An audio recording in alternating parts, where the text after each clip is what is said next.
Hey YouTubers, it's Brian Big Boy 1000 back at you again with another video. This one's going to be about my Glock 30 that I got here and the Streamlight TLR-3 that I just purchased for it.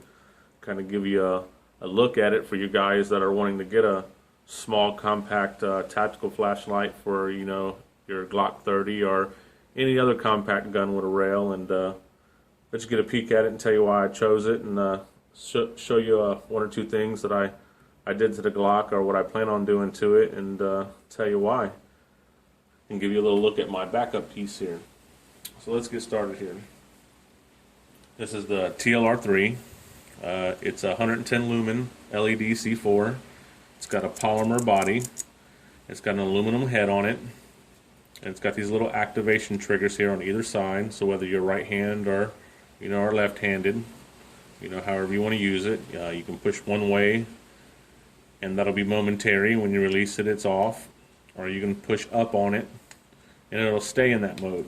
And as you can see, it's daylight out here. It's middle of the day. I'm down here in the southern states, and I'm out on the back porch, so it's pretty bright. And as you can see, for 110 lumens, that's not bad. I kind of was looking at some other compact lights out there, like Surefire and some other cheap brands, and just really didn't see any that fit the gun the way I liked it. And then when it come to choosing a holster, because I wanted to keep the light on the gun, not off and on, off and on, trying to find a holster to where you could actually be able to carry it all the time with the light on it was just impossible. Only way you could go was get like a custom holster made. So when I started searching around for custom holsters, there was a few for the Surefires out there, and I was kind of looking at their price ranges and whatnot versus the Streamlight, and always been a big fan of Streamlight ever since I started going to Walmart and buying their cheap lights they have up there, and the ones you get off internet like NC Star and stuff, and just never had any success with them. Always had some kind of issue or failure, so that's why I opted just to switch over to a good company like Streamlight. It's been around for more, many years, way more than Surefire, I'm sure. As a kid, I could remember, I'm 37. As a kid, I can kind of remember the cops carrying the Streamlights and military and whatnot. So I never heard of Surefire, but they don't get me wrong, they're still a good flashlight. But I just opted to go Streamlight, and there's kind of a look, I think it fits real good, and you can find a holster for it. They make the TLR-4 model, which is exactly the same as this, except for you get the laser on the bottom. But to be honest with you, I don't need no fancy lasers or anything like that. I'm good with just a set of sights. That's all I need.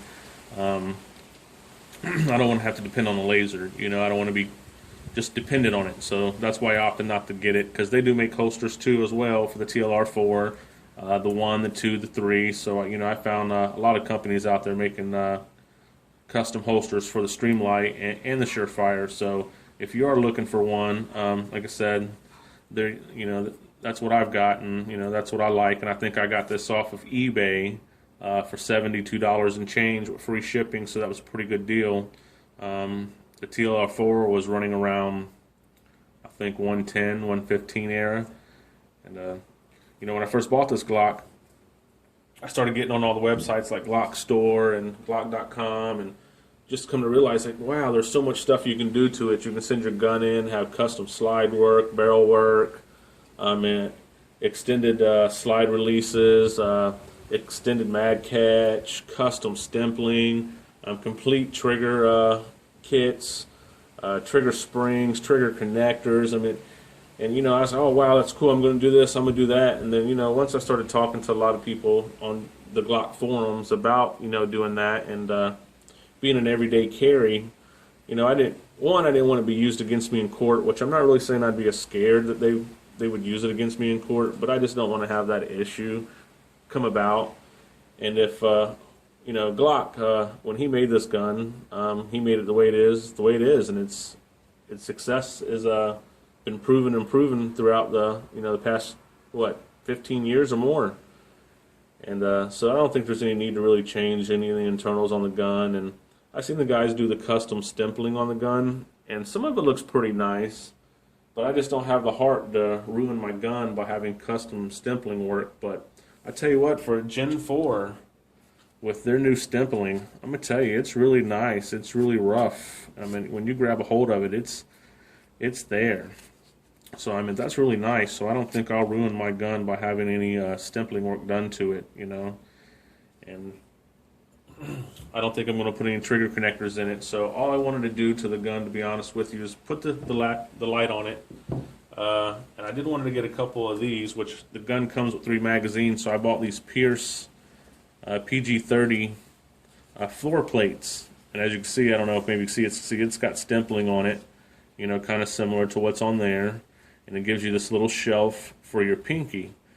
So I kind of like that. And then on the bottom, it's got these little indentions where you can paint mark them or put a marker or however you want to do it, and number your magazines. That way, you know, you rotate your magazines and it's a little bit easier for you. See, these are my 3 magazines, so you know I know 1, 2, and 3. So I thought that was pretty cool. So I went ahead and bought them off eBay. They were $8 and something. I went ahead and bought 3. But don't get me wrong, the floor plate that comes on the Glock, you know, it's pretty good too. It's got like this little shelf on it here. I mean, it's not real big, but it does have a shelf, and your pinky does sit on it. So I mean, it's not terrible, but you know, I've always liked these, so that's what I got. And I rotate my magazines because you know, I've always carried a 38 stub nose just because I always wanted to keep it loaded, and I was always so scared of keeping automatics, semi-automatics magazine loaded because, you know, I was worried about the spring failing, you know, or being compressed all the time, you know, it would just fail. So I guess that kind of myth has been debunked on some of the videos I've watched, but I still like the idea of rotating my magazines, so that's what I plan on doing by doing that. And the 38 became my backup piece, but it was just way too big to be carrying in my pocket, and the only other option was to get an ankle holster, and I wasn't going to do that because I live down south and I always wear shorts, so it just wasn't an option. So I went ahead and sold that 38 and got me another one of these. I've had 2 other North American Arms revolvers and just loved them, but had to sell them for one reason or another, so I opted to buy another one, and that's kind of like my backup pocket pistol. And I put these extra large rosewood grips on it. It comes with these tiny ones that are very hard to hold on to, so I opted to buy these because for what I sold my 38 for, I was able to buy this gun and get these grips, so I went ahead and did that. So that's kind of what I keep in my pocket on a daily basis. I always have this in my pocket. And in this gun, if I'm going out on the town or doing something where I'm going to be out and about, I'll have that on my side. But if I'm just going back and forth to work or the grocery store commuting, most of the time I just throw it in my car. But most of the time, that's my 2 daily carries right there, and I figured I'd just give you guys a look at the Streamlight TLR-3 on a Glock 30. Any of you guys were interested in, you know, in getting one, it looks pretty good on the gun, and I like it a lot. And I was trying to make this a short video, so next time, guys, I'll see you later.